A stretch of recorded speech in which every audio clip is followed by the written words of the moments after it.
Yeah. Mr. Independent thought, I don't fuck with thoughts. The I am my name, say I'm hard to stop. Invisibility code activated. Business all on my face like I already made it. Taking niggas to school, they all degraded. Don't care about your nigga, yeah, I'm the greatest. Muhammad Ali, all up in my vein. And you can say what you want, nigga, I ain't changing. Chick in the other room, already changing. Fucked up part main, I ain't even famous. Weatherman, nigga, we hurricaning. Rain, sleet, snow, hell, we the main event.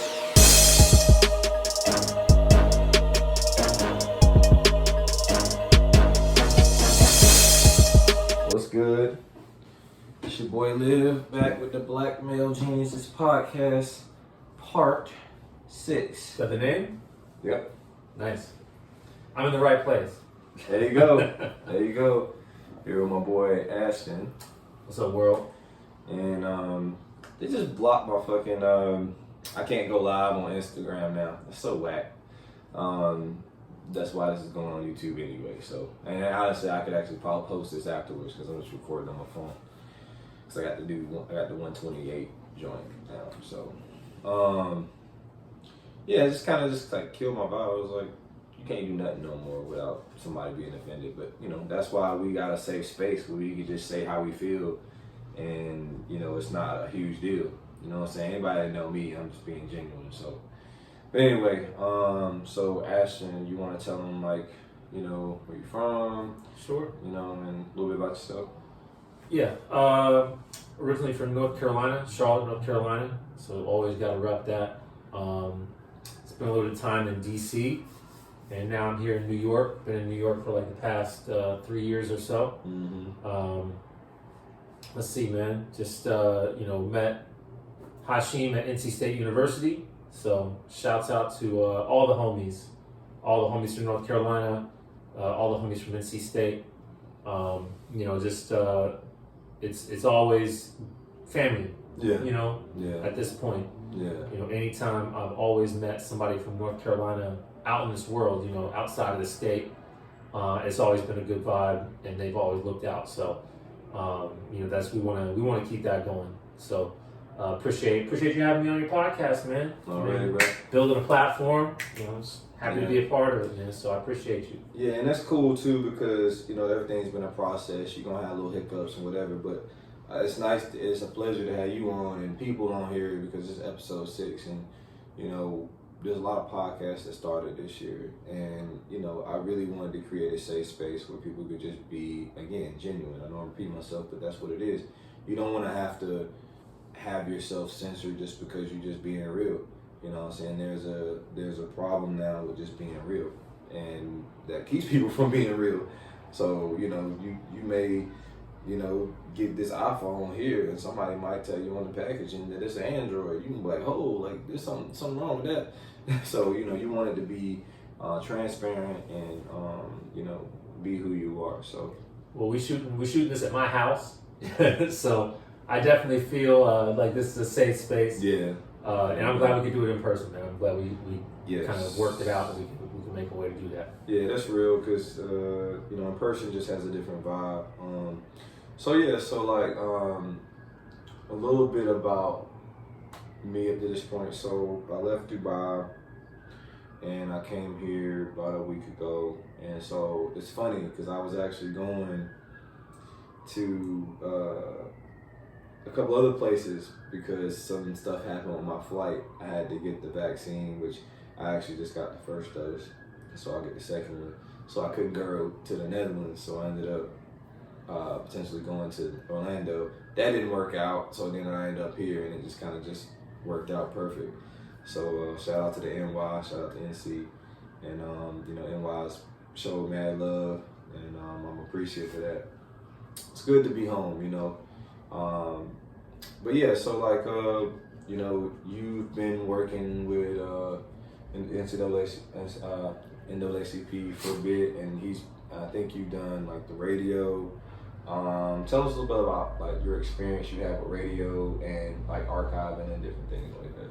Sure. So, you know, at NC, well, first and foremost, you know, I've always been a fan of music and a fan of hip hop.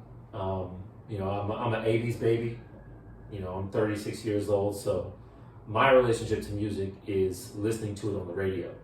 You know, I used to, you know, stay up for the shout out to Power 98 WPEG, Charlotte, North Carolina. I used to stay up for the midnight mix. I used to record it on my stereo. There's a lot of people not going to understand these words. Cassette tapes back in the day. On a tape, I used to record it. Used to have to press like record and play at the same time. But anyway, so I think that's probably the first place that I fell in love with radio. And so when I got to NC State University, shouts to my man, DJ Ill Digits, who's also the homie. He's here in New York. He allowed me to be a part of his platform. So he was a DJ that was DJing on 88.1, which is the NC State station, the student-run radio station at NC State. And at first, well, you know, again, it's hip hop first and foremost. So first, I started carrying records for Digits. I would carry records to his shows. This is back when shows there was no Serato for anybody that knows about DJing. All vinyl. So when you rocked a party, you had to play vinyl, and I would carry the vinyl records for DJ Ill Digits. Right. So we got the radio show. He allowed me to co-host on the show, and I got my first taste of just being on the air. And it's a cool feeling to know that you're broadcasting. So right now we broadcasting. It is cool. Or we were supposed to be broadcasting. We're recording. Yeah, we're recording. It will soon be broadcasted. But it's a cool feeling to be in a radio studio knowing that you're broadcasting live and that your voice is going out to, you know, everybody within a certain, you know, mile radius of your location. So I got my first taste and was really interested in it. And I eventually ended up by my senior year with 3 different radio shows, 2 at NC State University and another show at Shaw University, 88.9. Shout out to DJ Prince, and shout out to Will, and just shout out to Shaw University in general for allowing me to get on that platform. And you know, I love to share music. Yeah, I love to just put people on to things that they might not know about, and just give them sort of just a new feel and something new to check out. So that was really my kind of foray into radio and foray into broadcasting. After that, you know, it soon adapted into podcasts and things like that. Years later, you know, after college in DC, I worked at WPFW, and I don't remember the call numbers, so they'll have to forgive me for that. Fair enough. But I did a radio show with my man AJ called Neverland, and that was a totally different genre. It wasn't hip hop at all. It was post punk. It was new wave, alternative music. Yeah, that's right. And we mixed it with cult films, and so that was a whole different wave. But again, you know, still the same rush of broadcasting, putting people up on new music, giving people an experience. So you know, I guess it's something I've always done. I haven't even really thought about it, but I've always found a way to do that. And so, yeah, it's something I would suggest a lot of people try if you're into music, if you like public speaking. It's even better than public speaking because you're not speaking directly to anybody's face. You're just talking into the microphone. And so it's cool, man. And I appreciate like kind of all the people that supported me and just gave me an opportunity to do that and hone that skill. And so I'm probably sure that I'll continue to do it. I'll find another way and another place to kind of continue to experiment and work with that medium and that outlet. So I guess you also asked me about the NAACP. So I'm an archivist with the NAACP Legal and Educational Defense Fund. Before I say anything else, if I say any wild shit on this podcast, these are my views, my opinions, my thoughts. They are not those of the NAACP Legal and Educational Defense Fund. I try my best to represent them in a positive light. You know, it's a very important organization, one that's essential to the fight for civil rights and racial justice in this country. And so I never want to do anything that would besmirch the good name of that organization or my boss who leads it. But as we were saying, I'm an archivist. For those who don't know what an archivist is, it is like a librarian and a historian put together. And so what I do is I work with my colleagues, my very talented colleagues, to preserve the history of the legal aspects of the civil rights movement. And so a lot of people may know about the marches, they know about Martin Luther King and Malcolm X. What they don't know is that in this country in particular, the way that you secure your civil rights is to get it sort of written into law, so that there's a precedent set, and that no one can violate that precedence or can violate your civil rights. So you can, and again, I have to say, in this country, you can march, you can yell, you can scream, you can do whatever you want to, but what matters in this country is the law. Oh, no doubt. And even to that level, people violate the law all the time. You have to have grounds to sue them, and so that's what we do. But you can prove too. Exactly. We give minorities, and particularly African Americans in this country, grounds to sue and litigate anyone, including the United States government, for violating your civil rights. So I participate in the preservation of the history of that, and just highlighting all of the important forefathers and foremothers and forebearers of people in the past from the 1900s to present, who have worked incredibly hard. Excuse me, my dog's barking. It's cool. We can do that. Have worked incredibly hard to make sure that we enjoy the few civil rights that we have today. Not to paint America as if it's some paradise. It's not. But the rights that we enjoy today, many of them are courtesy of the hard work of the lawyers and the litigators and the community organizers and the policy advocates at the NAACP Legal and Educational Defense Fund. Yeah, man. I mean, I think that's incredible, man. I mean, NAACP, archiving, radio, like, people don't just do one thing anymore. And it's nice for people to really do what they love, you know what I'm saying? And whatever it is, man, don't let nobody ever tell you, oh, that's not a real job, that's not this, that's not that, because you never know where it can lead. That's just closed-minded, you know what I'm saying? I mean, many of y'all know, like, situated in Dubai now, and I'm back and forth to the States, and it's just a blessing to be able to like come back and just kick it with your friends and be able to have a means to do so. And so many angles with Live the Brand that I want to bring into fruition, because we just want to educate, man, and I want to learn, and I learned a lot from this guy. I mean, he's like a walking encyclopedia. I know that's a little bit punny because he's an archivist, but I think it's a dope thing, because I think a lot of people don't really appreciate, or in this country, I don't think we appreciate history enough. But I think this is a start. You know what I'm saying? Especially Black history. I gotta get an ancestry kit. I think he's already done it. But there's so many things that people don't know about their history. I mean, I talk to Africans all the time over there, and they're like, hey, I know this, I know where I'm from with this and this and this. And it's like, it's just one of those things where it's like, man, I got a lot to learn. If I can, as you say, it's a start, and I want to give people a little bit more of the story.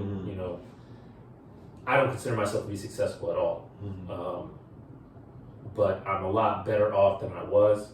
That's what matters, bro. My first, real job out of college, we graduated into the recession. A lot of people, it's what a lot of people forget. We graduated in 2007, 2008 was the recession, and we didn't even really know what it really meant at that time. But jobs were scarce, opportunity was scarce, especially, for African Americans. It was not as welcoming of an environment and a space as it is today. and that sounds crazy because even today it's not a very welcoming space. But you know, young kids, early 20s, looking for jobs, looking for opportunity, fresh out of college, and you know, not having that route. You know, not being, you know, there's some kids, their father's a doctor, they become a doctor. Yeah. Or you know, their mother might be a professor, they become a professor. Or they work at the college that their mother works at because you know, whatever. And it's I mean, it is nepotism, but it's also natural. Yeah, of course. Yeah. You want your children to do well. You want you would never deny them anything. Yeah. So if they needed a job, you would get them a job. Absolutely. You know, my parents didn't have, you know, my parents weren't doctors and lawyers. My parents weren't. Yeah, for sure. So I had to go out and get it myself. And my first job out of college was selling cereal for Kellogg's. Nice. You know, waking up at 6:30 in the morning, driving to, you know, the middle of nowhere in Virginia, talking to some grocery store manager who was probably old and white and frustrated that they had to be up at 6:30 in the morning. Yeah. Worried about, you know, organizing a grocery store. Yeah. Obviously did not go well. I got fired from that job. At the same time, like, I knew what my passion was. Yeah. I started volunteering rather for Words, Beats, and Life Incorporated, which is a nonprofit in DC that uses the elements of hip hop to encourage secondary education amongst the youth in DC. And shout out to Mozzie, shout out to just the staff there for giving me that opportunity. So started working there, volunteering for free. And I eventually became a marketing director at that nonprofit. And so from there, I was able to flip that to other marketing and communications jobs. Yeah. And you know, even that wasn't like ideal. You know, got burnt out, hit a sort of a ceiling in terms of like earning potential and all that. And then decided I wanted to do something totally different. So I had to make that investment. You know, went into debt to go back to grad school to get my degree in library science, and was thankful to find a job like this one, an opportunity like this one with the NAACP, where I got to contribute to a cause that I really believe in and use the skills that I learned in grad school to contribute to that. So, you know, it's a journey, man, and it's you know, it's definitely not a straight line at all. Nah, bro. And you can't predict where it's gonna go. No. So I just wanted to add a little bit more context. Like, no, it's not that I, you know, popped out of the womb and thought I was gonna be an archivist or work for the NAACP. And not that it was always cool to do so. Like, you know, the Legal Defense Fund just recently became more prominent in the public eye, and it recently became more of an organization that people wanted to donate to. Like, there's a lot of celebrities that want to contribute to our cause and give us funds, and that's great. Yeah, for sure. You know, for sure. But you know, it begs the question, you know, where were you 5 years ago, 10 years ago? You know, all that sort of stuff. But it's an awakening that is happening all over the country, and it's a good thing. Yeah. But you know, all of it, you know, you tend to say, you know, all of it happens for a reason. Yeah. Timing is everything, and so I'm happy to be there now. I'm happy to be contributing to the cause and with the organization now, and hopefully, you know, at least the bigger and better things. So yeah, I just wanted to give them a little bit more background so they don't think it's all, you know. Yeah. Like this. You know, it's so funny. You hit on a lot of good points, man. And you know, people today feel like, I mean, we live in a microwave society. I think everybody knows that. That's pretty straightforward. But it's important that we keep telling people this isn't overnight. Like, you'll see me even on my IG, this ain't overnight. Hashtag this ain't overnight. You know, I didn't go to 19 countries overnight. Like, I mean, a lot of y'all know my story. Came from the projects first couple years of my life. And, you know, I had a lot of help. And, you know, it's funny that you mentioned all that, because each one of those stepping stones are so important for your success.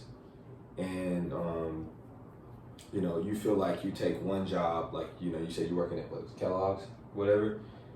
Like, no doubt, I was hyped. Yeah, Like, it's a believe me, position. like, It's a position. I believed, I was optimistic. Yeah. I was happy to have a house. I was living with my parents. You know what I'm saying? Yeah. So for sure. I would have taken any job Yeah. that would have gotten me out of my parents' house. You know what I'm saying? Of course. I thought I was getting paid $45,000 a year. It was the most money I'd ever seen in my life. Bro, it's solid, bro. I thought I was about to do everything. Yeah. I thought I was about to buy a car. No, I was about to do a lot of shit. Yo.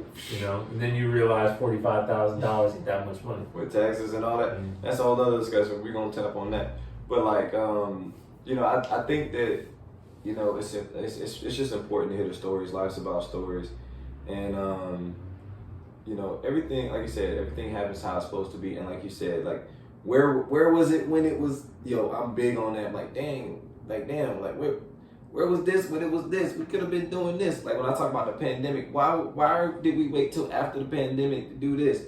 Like there's rent crisis, there's so many other things that could be fixed. And as I always say, I'm not anti-American, I'm just anti-bullshit. You know what I'm saying? And I don't need utopia. I just need common sense. And that's not even asking too much. You know what I'm saying? So, it's just nice to hear different perspective because you said you got library science, so we both scientists now. And so, like, it's nice that we both took unique career paths to be able to, like, get at least to a direction that we're passionate about. You know what I'm saying? And that's a beautiful thing. If you do your passions and you chase what you're trying to do and don't just chase money, you're going to be in a position where you want and you're going to be a lot more fulfilled.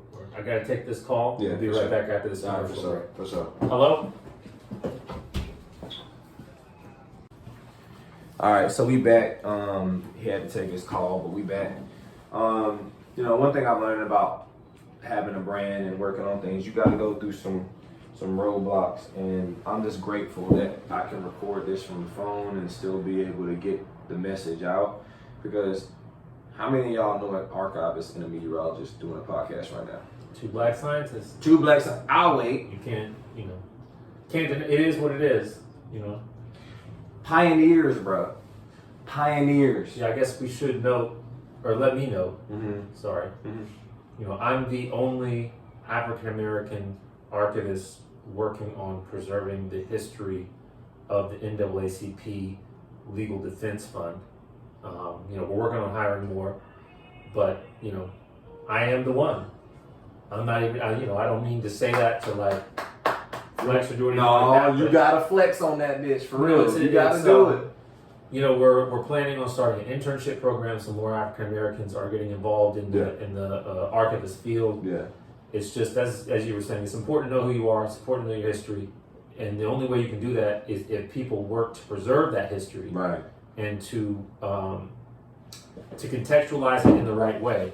We got a lot of people talking about critical race theory. A lot of people who don't want to teach real American history in schools that paint this country in a negative light.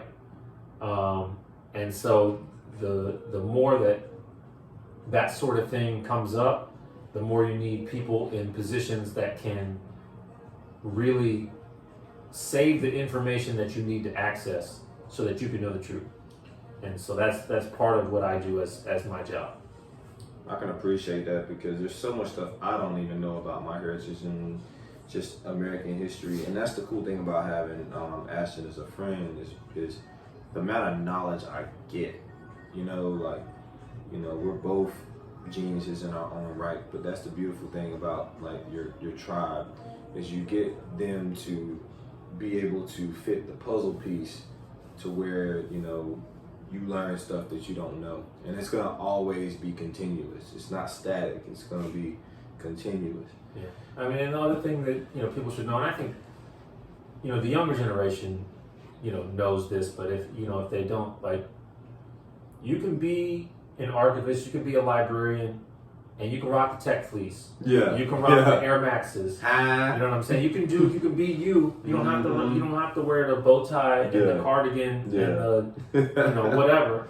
Yeah. There's no there really are no rules, Yeah. especially if you provide value, if you know your shit. You know, you don't have to assimilate. Yeah, and that's rough. Yeah, and be what you think other people want you to be. You can be yourself, and you can do what you want to do. That's what it's about, man. Like, you know, I always felt like, you know, I grew up blue collar, man, for sure. And I always felt like when I got my first meteorology job, I was like, dang, do I gotta stop wearing this? How I gotta act? It was very tough for me. I was like, you know, how I gotta do this? And like I said, I wanted to create a platform where people could understand that who you are at work doesn't have to like spill into the rest of your life. You can be you. You don't have to lose your identity, because a lot of black people, they feel like they gotta lose their identity. People in general, like they feel like they gotta lose their identity for a job. And if you really do who, like you literally go to an interview and be who you are, and then once you get hired, you can't be who you are, and then when you go down for work, you be who you are. You know what I'm saying? So it's like it's this is why people have so many split personalities. You know, it's just interesting. You know what I'm saying? I feel like, you know, people should be allowed to be who they are and have a little wiggle room. I mean, if we can love Snoop Dogg for who he is, and shout out to Snoop Dogg, love to meet you, bro. Then we can understand that either we're adding to society or we're taking away. And if we understand we add into society, even if it's not perfect, I mean, sometimes that's the fun shit right there. You know, then we good. You know, we should really understand there's a lot of gray areas, and I'm happy to like try to create something in a space where I can do that in my own way and to incorporate and include people that matter to me on the platform. So I'm happy about that. So we talked about, you know, his road to where he is now. Tell me about like maybe like some of the well, I don't know how much you can go into like, you know, NCAA sports is on. NAACP. See, it happens sometimes. I say it all the time, so I'm That's how you know I got the Jordan jersey on, so you know I'm thinking about balling for real. But like, tell me, like, is there anything you could tell me about the NAACP that maybe people don't know? Like, do they like help other minority groups? Are they, you know, are they strictly black, or no, you know? Not at all. I mean, even from our earliest days, you know, we the NAACP Legal Defense Fund made no it made no difference to the organization who you were. If your civil rights were being violated, we were going to protect you. We were going to litigate on your behalf. Respect. We were going to do what we could to ensure that we made it better for the next individual. And so in the 60s, our director counsel, who was basically the leader of the organization at any given time, the top lawyer, was a white man. After there was a black man, Thurgood Marshall, obviously, who you should know. If you don't know, you should just BWI, baby. Google who Thurgood Marshall is. But after Thurgood Marshall, the director counsel, the next leader of the organization, was a white man. It takes a lot of, for lack of a better term, balls to nominate a white man in the 1960s to be the lead, you know, the head of an organization was created to protect black people. Right. So they did that. Yeah. They continued to, you know, litigate. They litigated the case, and I forget the name of it, but it was a case for a white woman who was discriminated against for not. She wasn't given a job that she was qualified for, either because she was pregnant or because she had kids. I can't remember and you know, this was in the late 60s, early 70s. Yeah. So a lot of that was happening. Yeah. But it just so happened that the person who came to us for assistance was white. We litigated on that person's behalf. We set precedent so that no one could any longer be discriminated against in that way. So yes, it does not matter what. It doesn't matter whether you're a minority or not. Civil rights are civil rights. This is the lie that America, you know, proliferates or promotes. black people are people. White people are people. Mm-hmm. There's certain ways that human beings should live, should be treated. There are certain inalienable rights, to use a cliche term, that people should have. And the sad part about it is, you continue to have to fight for those. There's, the government in this country and the legal system in this country and the society, those who choose to prey on people and want to, take advantage, they continue to try to violate that. And so, we stand in the gap to try to ensure that does not happen. We're a small organization, and I don't mean this whole podcast to be a commercial for the NAACP Legal Defense Fund, but it's my work and it's what I do. Yeah, for sure. And it's incredibly pertinent and poignant in this moment. And so, to answer your question, yes, it does not matter whether you're white, whether you're Latino, whether you're Asian. If your civil rights are being violated and we feel like we can make an impact that's going to benefit the majority of the individuals that live in this country, we're going to help you. I think that's real true American way is freedom, right? We talk about freedom, being brave, all these other things. We're just humans, bro. We're just humans. And I think like living overseas for 14 months and I come back, it's a little bit of reverse culture shock. I think I was talking to him about that earlier. And, some things, I'm like, man, I miss the sports and it's good to see my friends and everything. And there's some things it's like, shit, we gotta move past this. You know what I'm saying? You over here hearing this man say, NAACP has represented people who are not of color. You're getting it from the source. And, it's good to clear up misconceptions because it's just important, man. I mean, if I say something wrong, please let me know, and I'm going to say, hey, I mean, what you said is key. It's about the source. Yeah. Again, I'm an archivist. Mm-hmm. I'm a librarian. Mm-hmm. What I do is my business is information, and information is under fire in this society, particularly in this country. And you have to go to the source. Yeah. If you see an article, if you see a meme, if you see a Twitter post, if you hear something from a friend, you need to go to a reputable, verifiable source of information to confirm that what you read or heard is accurate. If you don't get anything else from what I said, you need to get that. And it's work. And people don't like to do work. So if you hear something that confirms your point of view, that makes you feel good, that's great. If you want to believe it, if you want to understand whether it's true or not, you have to go to the source of the information and confirm it and see it for yourself. And there's no way around it. You can't cheat it. You gotta go to a library. You gotta Google it. You gotta do something. Or else you're gonna be like everybody else in this country. Repeating some shit they saw online that confirms their worldview, and you'll sound stupid to those who know. Echo chamber. Right. And that, I'm all about the information, bro.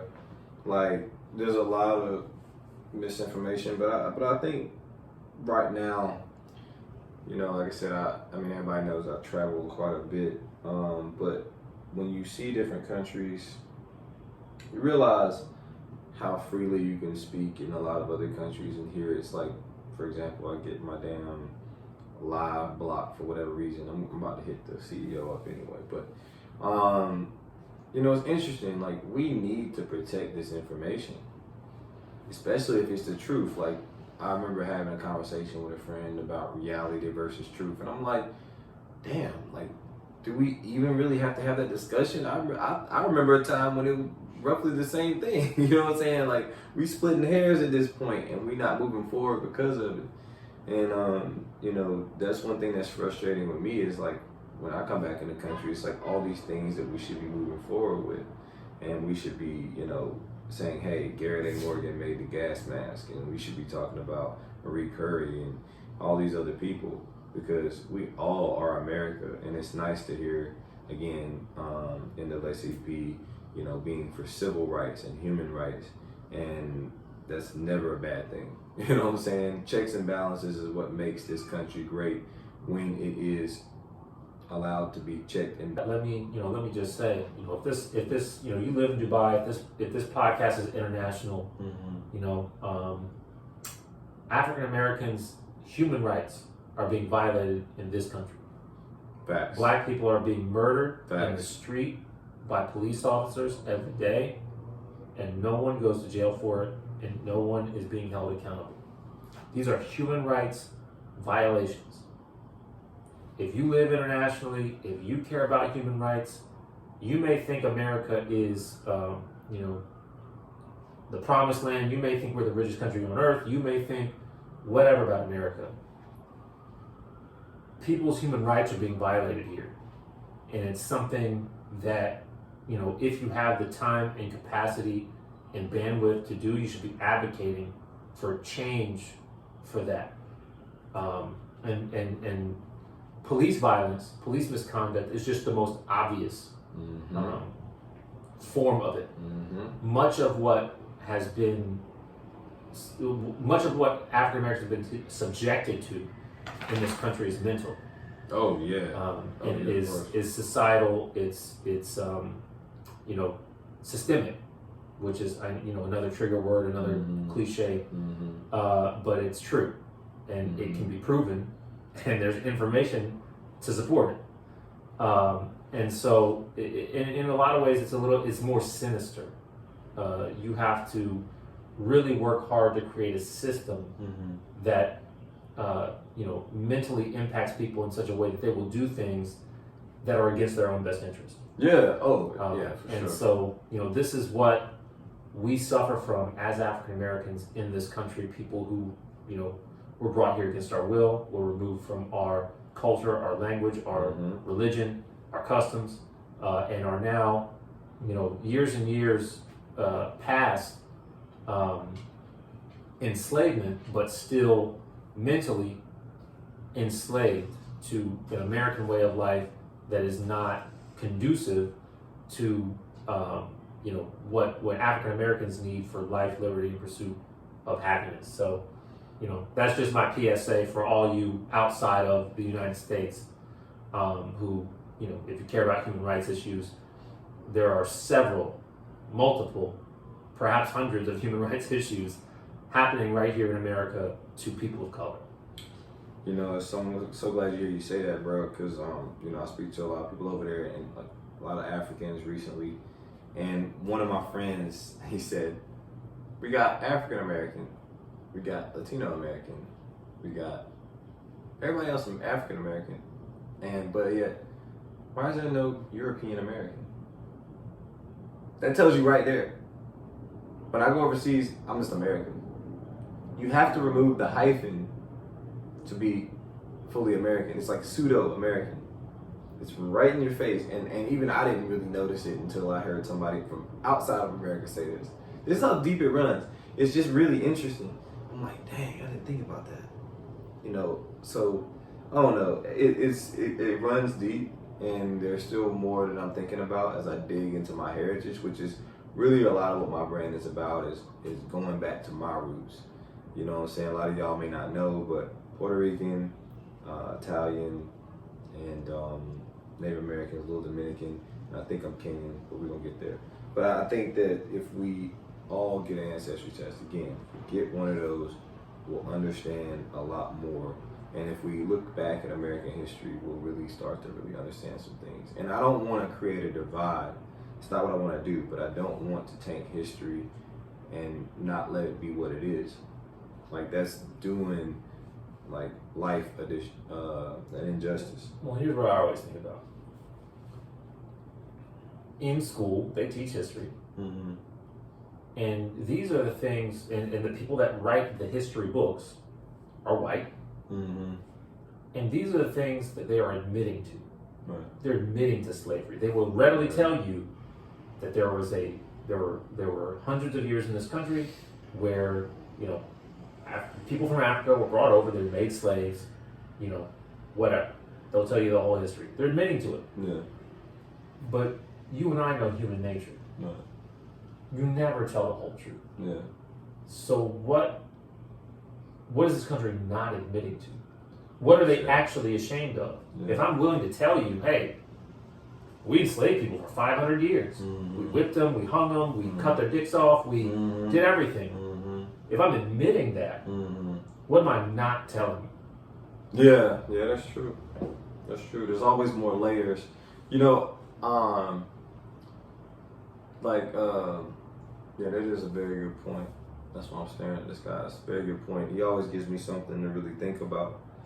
And it's a very interesting time right now. One of the things about that I experienced coming back is it seems like us as a country are a lot more humble. I feel like a lot before the pandemic, I feel like people feel like nothing can happen to them. I feel like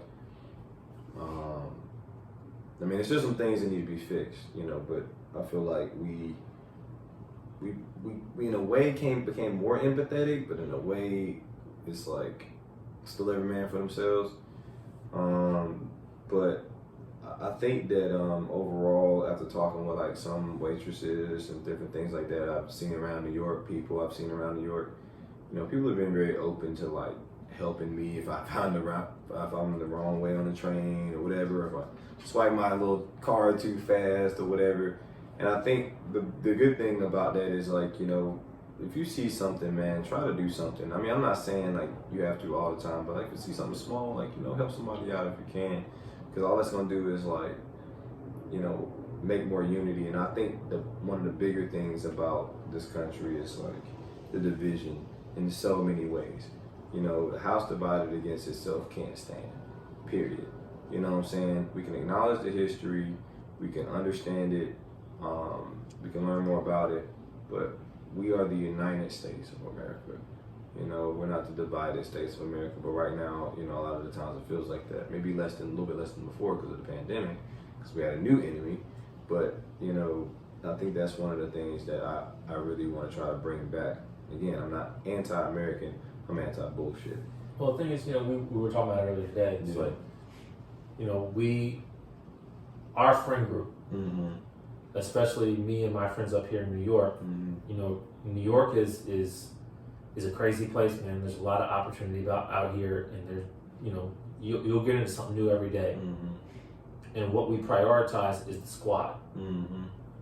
It's a friend group of 5 of us guys, and one is an entrepreneur.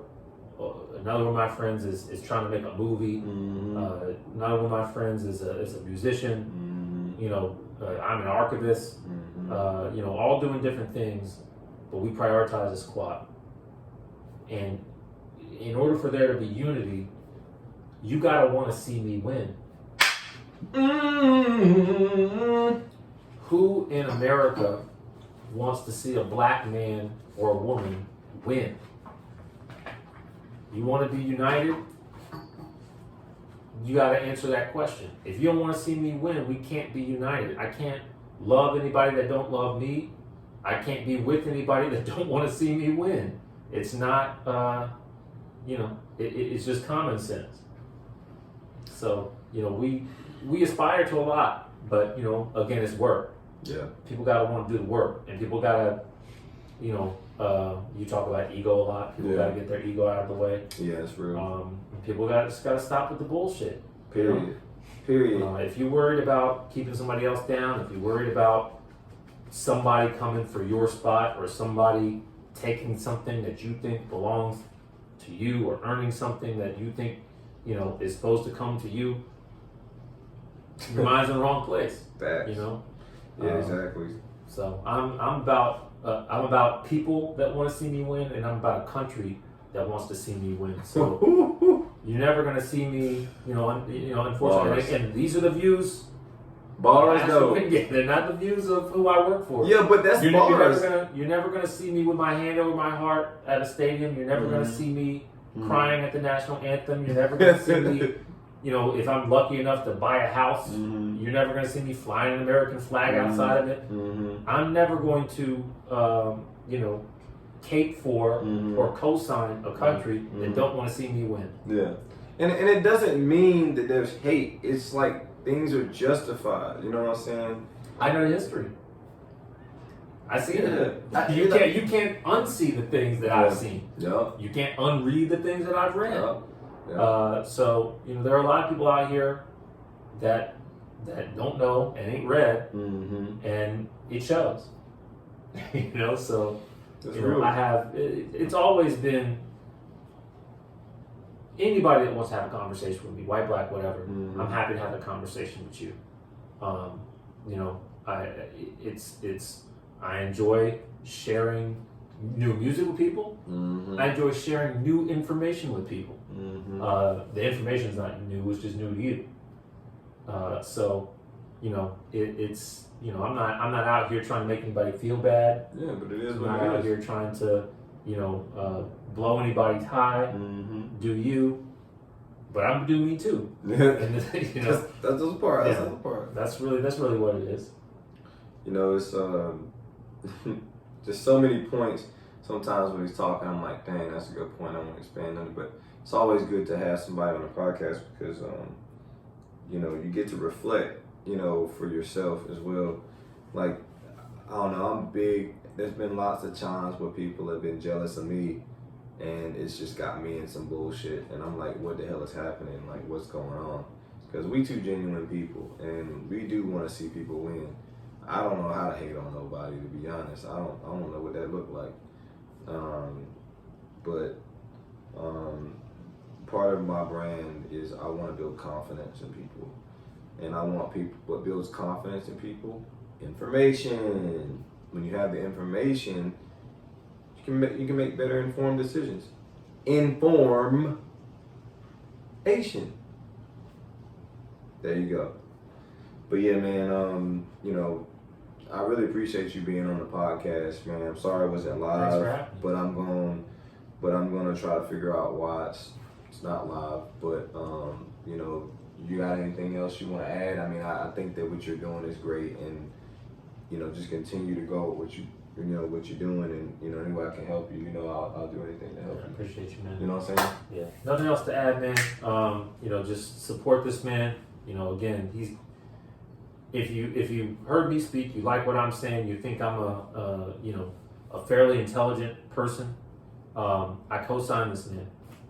You know, the things that he's trying to do, his goals, I'm supporting him. So you should support him as well. You know, if you ever meet him out in the street, this is a guy that will talk to you, that will give you the time of day, you know, will give you the shirt off his back if you need it, you know, if you truly need it. So, you know, he's worked incredibly hard to get where he's at right now, and just coming up out of a lot of things trying to drag him down, but you can't stop him. Nope. And so, Nope. you know, get on this wave, man. Yeah. Get on it right now before it, you know. But we Before off on a you- yacht yeah, somewhere. listen. Ooh.